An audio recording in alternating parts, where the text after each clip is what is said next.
Welcome to today's edition of Layoff and Employment News by Employment Boost. Today's date is Friday, December 8th, 2023. If you are an individual affected by a layoff, or if you are a company facing a reduction in force, click the link above now, or in the description box below. For more information about our firm's outplacement support services and how we can help you as an individual land on your feet faster and get into a new job as quickly as possible, or as an organization how we can smooth the layoff process and assist with your reduction in force. Now, on to today's headlines.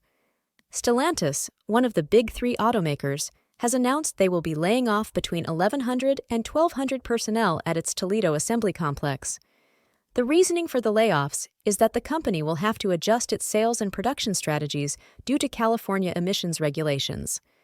The Toledo plant will now run on 2 8-hour shifts, with workers no longer able to work 50 or 60-hour weeks.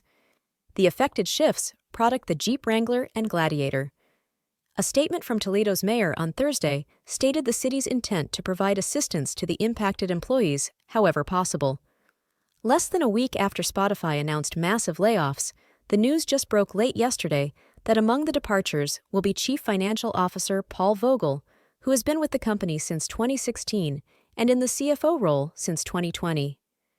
In a prepared statement, CEO Daniel Ek said that Vogel was not quite the right person for Spotify's new phase, which will feature both expansion and trying to meet market expectations.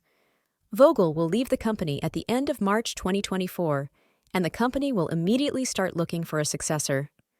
Finally, Zulily, an online retailer based in Seattle, is laying off further employees and facing 2 lawsuits over unpaid invoices.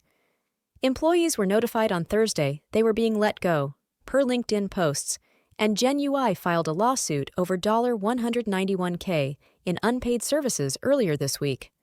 Los Angeles-based private equity firm Regent purchased Zulily in May, which has since undergone 2 other rounds of layoffs, as well as moved into a smaller office building in Seattle to further save costs.